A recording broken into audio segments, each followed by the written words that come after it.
উদ্দেশ্যে বলছি, next time যদি আমার এই যে অন্যায় কাজটা করেছেন যদি তার না যদি ধরা হয়, নেক্সট টাইম এখানে যদি গেট করে, আমি সেই গেট ডাইরেক্টলি লাইভে আমি বলেছি সেই গেট আমি নিজের থেকে ধরিয়ে দেবো।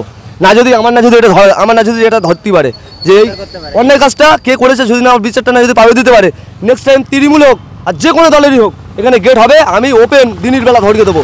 তখন থানা আমার তুলে নিয়ে যাক, আর কি করে থানা সেটা বুঝে নেবো থানার সঙ্গে।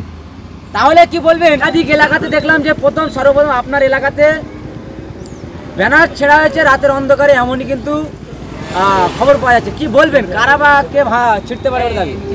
দেখুন, আপনারা জানেন এই সর্বপ্রথম কোনো একটা এমএলএ, এই ভাঙড়ের এমএলএ নওশাদ সিদ্দিকী ভাইজান রক্ত নয় রক্ত দেওয়ার 2021-এর পরে আমরা 22 একটা রক্তদান শিবির করি, সেটা সোনপুর বাজারে একটা মহান রক্তদান শিবির। সেখানে আমাদের কম বেশি 2700+ মানুষ রক্ত দেয়।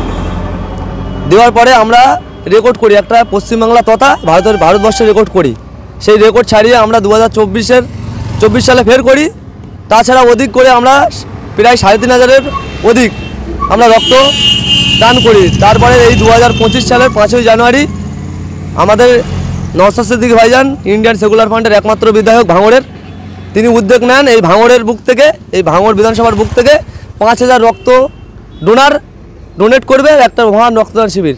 সেই উদ্দেশ্যে আমরা ভাঙড় 1 নম্বর ব্লক আমার প্রাণগঞ্জ অঞ্চল থেকে আমরা একটি রক্তদানের গেট করি। গেটটা পিছনে দেখতে পাচ্ছেন।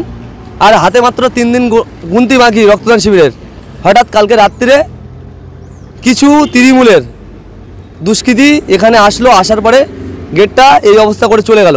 আমরা থানাকে ইনফর্ম করি, থানা আসে কাল রাত্রে, থানা যথেষ্ট সহযোগিতা করছে এখনও পর্যন্ত। থানা থেকে আসলাম, থানায় বললাম সিসিটিভি ক্যামেরা আমার এখানে আছে নলমুড়ে, আমি রিপোর্ট কে করলো বা কীভাবে হলো আমি জানতে চাইলাম। থানায় একটা কথা বললো যে ঘটপুকুরের দিক দিয়ে 2টো ছেলে বাইকে করে আসলো, আসার পরে মাপলার টাপটার জড়িয়ে দেখা যাচ্ছে না, এখানে বাইক রাখলো, রাখার পরে সে ব্লেড দিয়ে এই কাজটা করে বার হয়ে গেছে। কিন্তু আমি আমার থানার প্রশাসনকে আমি বলতে চাই যে স্যার, আপনাদের ভরসা করে আমি কাল রাত 12:30 থেকে এখনও পর্যন্ত চুপচাপ আছি, আপনাদের প্রতি ভরসা করে। এখনও পর্যন্ত আমি থানায় যাওয়ার পরে আপনারা যে আশ্বাস দিয়েছেন সেই আশ্বাসটুকু মনের মধ্যে রেখে এখনও পর্যন্ত চুপচাপ আছি। আপনি বললেন বিডিও অফিসের বা ঘটপুকুরের যে সিসিটিভি ক্যামেরা, সেই সিসিটিভি ক্যামেরা চেক করে যে যে এই অপরাধটা করেছে সে যেন দৃষ্টান্তমূলক শাস্তি পায়।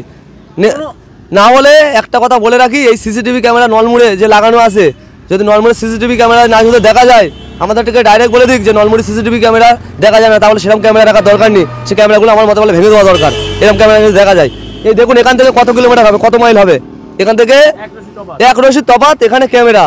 সেই ক্যামেরায় বলছে দেখা যায় না প্রশাসন, আমি মানলাম দেখা যাচ্ছে না। তারপরেও আমার এখানে আরও বিডিও অফিসে ঘটপুকুরের দিক থেকে যখন এসছে, ওই রাত্রিরে যে টাইম ধরে যদি দেখে ঘটপুকুর থেকে যে গাড়িটা এসছে, ফলো করলে নিশ্চয়ই ধরা পড়বে। আর একটা কথা বলে যায়, যদি আজকে আমাদের ইন্ডিয়ান সেকুলার ফ্রন্টের রক্তদান শিবিরের এই গেটটা হয়েছে, আজকে প্রথম আমরা এর আগে দেখেছি বাইরের কোন এমএলএ, আপনারা নিশ্চয়ই জানেন, ওনার নামে এত রিপোর্ট, দুষ্কৃতি বললেও ভুল হবে না, কারণ আমরা দেখেছি যে বারংবার ওনার নামে, ওনার স্বয়ং মুখ্যমন্ত্রী মমতা ব্যানার্জি কিন্তু ওনাকে বলে রেখেছে তুই বোম বাঁধিস। আমি ও কথা যাচ্ছি না, আমার এখানে গেট হয়, পাশের বিধানসভার বিধায়ক, ওর নাম নিচ্ছে না, নাম নিতেও ঘৃণা লাগে আমাদের। এখানে গেট হয়, কিন্তু আমরা মানে অটোমেটিকলি আমরা কি সাধারণ মানুষ পর্যন্ত আমরা ওদের হাত দিইনি, কারণ আমরা ঝামেলার পক্ষে যাইনি। আজকে আমরা প্রথমবার গেট করেছি, যদি এই অসুবিধা হয় আমি থানার পুলিশ চাইলে সব পারে, পুলিশ চাইলে সব পারে, তারপরেও থানার অবশ্যই গাফিলতি হচ্ছে, নিশ্চয়ই। আমার যতটুকু ধ্যানে এটা বাইরের কোনো লোকের কাজ না। কোথাকার কে এসে আমার নলমুড়ি এসে ব্যানার ছিঁড়ে যাবে, এটা কখনো মেনে নিতে পারিনি। আমার এই নলমুড়ির ছেলের কাজ, আমার কালকে চোখই দেখা যে 2টো ব্যক্তি এখানে ছিল, আমি ডাইরেক্ট থানায় তো বলেছি তাদের 2জনকে ধরুক, 1 ঘন্টা লাগবে না, কে কাজটা করেছে বার হয়ে আসবে। থানা শুধু আমি যার 2টোর নাম বলেছি সেই 2টো নামে ধরে বলুক যে কে করেছে, 1 ঘন্টা লাগবে না, থানার মুখ থেকে বার হবে। কিন্তু না, শাসক দলের মানে থানার কিছু প্রশাসন আছে, শাসক দলের মানে একদম পাছাটা কুত্তা বলে চলে, থানার কিছু লোক আছে, সবাই না তাই বলে। শাসক দল হয়তো সিসিটিভি ক্যামেরায় দেখেছে, হয়তো আমাদের গ্রামের লোক শাসক দল ঢাকা দেওয়ার জন্য হয়তো আমাদের এই ভুল ভাজন বলে যাচ্ছে। তারপরেও আমরা কিন্তু এইভাবে চুপচাপ থাকবো না।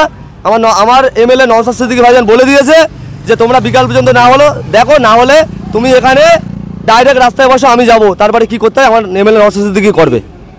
কি বলবেন এই যে শাসক দলের, তাহলে কি ব্যানার ছেড়া 5000 মানুষ বক্তব্য দিচ্ছে সাধারণ মানুষরা বলছে 5,000-এর উপরে রক্তদান করবে ভাঙড় বিধানসভাতে। তার আগে এটা কি শাসক দলের কানে যাওয়ার পরে তাদের কি জ্বালা ধরে গেল, বা শওকত মোল্লার মতো নেতাদের কি বলবেন? একটা এক্সাম্পল, আজ পর্যন্ত কোনো তৃণমূল বলার অন্য কোনো রাজনৈতিক দল, ভাঙড়ে তো প্রচুর দল এসছে, ব্যানারটার ওপরে কি লেখা আছে এরকম লেখা জীবনে লিখতে পেরেছো? ওদের বাপের ক্ষমতা নেই লেখার। ওই যে লেখাটা দেখো কি লেখা আছে, রক্ত প্রাণহানি নয় রক্তদানই হলো ভাঙড়ের পরিচয়। এই কথাটা সর্বশ্রেষ্ঠ প্রথমবার বলেছে আমার ভাঙড়ের বিধায়ক নওশাদ সিদ্দিকী। আমরা কোনোদিন রক্ত আমরা কারণ নিতে চাইনি, কিন্তু রক্ত আমরা দিতে প্রস্তুত অটোমেটিক। আমরা আজকে একটা ভালো কাজের উদ্দেশ্যে নেমেছি। আজকে যে কোনোভাবেই ওরা দেখছে, তৃণমূল সরকার দেখছে, আরও তো বিজেপির 77খানা এমএলএ আছে, তাদের নিয়ে কেন জ্বালা ধরছে না? আজকে এই ভাঙড়ের বিধায়ক নওশাদ সিদ্দিকী নিয়ে এত জ্বালা কেন? ওদের এত জ্বালা কেন? ভয় পাচ্ছে কি শাসক? অবশ্যই শাসক দল নওশাদ সিদ্দিকীকে ভয় পায়, সেই কারণে একটা বিধায়কের উপর এত অত্যাচার। কি বলবেন, আগামী দিন কি প্রস্তুতি নিচ্ছেন? এই যে বারংবার ব্যানার ছেড়া আইএসএফ কর্মীদের উপর আক্রমণ, এটা কি শাসক দলের কি একেবারে বারংবার দেখছি যে হয়ে যাচ্ছে?